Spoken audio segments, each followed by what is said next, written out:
couple things. First of all, obviously you're keenly aware of the protests going on all around the state and of the lawsuits being filed, multiple lawsuits. These folks are calling you a tyrant and a fascist, and you're being driven by ego, not by data. Can you make the case that you are, in fact, the decisions you're making are, in fact, being driven by data and science? And the posture we're seeing from you today, where you're being more optimistic, talking about days, not weeks, is still driven by that, as opposed to by the political pressure you seem possibly to be feeling today. And then second, you mentioned 2 days ago that there was going to be a further clarification in terms of the Bay Area this coming Monday, allowing groups of kids, 12 or fewer kids, to gather, not just in daycare, but in some additional settings. Have you gotten that clarification? Is that okay now with the state order in terms of what the Bay Area is planning to do on Monday? Yeah, we're, in fact, across the spectrum, not just in terms of those numbers.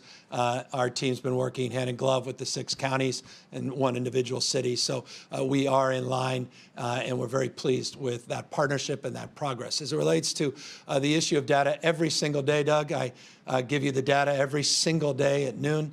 I provide information every single week. We give you an update in terms of the indicators. We laid out specific indicators. We've been highlighting those indicators, drilling down more deeply on each indicator. We did one on testing and tracing and tracking, on quarantine and isolation. We did one earlier this week specific to businesses and sectoral strategies, even regional strategies. And then I update you on the number of deaths every day. I update you on the number of PUIs and not just number of hospitalization and ICU patients. And you've seen those lines becoming stable. So that's given us some confidence. And that's why earlier this week on Monday, we didn't wait to respond to others. We were very proactive and said weeks, not months, and we're well within that time period. And I'm saying today with some optimism that we saw a decline in the number of hospitalizations. We saw a significant decline in PUIs, both for hospitalizations and ICUs. That's even more encouraging based upon a series of other factors, all around the frame of the 6 health indicators that we've been very public about. Gives me confidence moving forward. But it also gives me a point to reinforce a point of caution.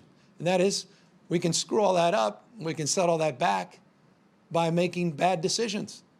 All of that works because people have done an incredible job in their physical distancing. But we change that, and we see the images we saw last weekend and concentration of thousands of people. We could start to see a spread again. And so that's the only thing that will set us back. But I appreciate expression. I appreciate points of view. We have that with our staff. I believe in the Socratic method. It means different points of views and perspectives brought to bear in a forum of trust where people can put their points of view to the test and be challenged. And that's the way we conduct ourselves. And that's another way of saying what I say often, and you've heard this, that we're not ideological. We're open to argument. We're interested in evidence, and the evidence is bearing out that we're seeing some good things, but still some yellow flags of caution, and that's what we've been bringing up on a daily basis.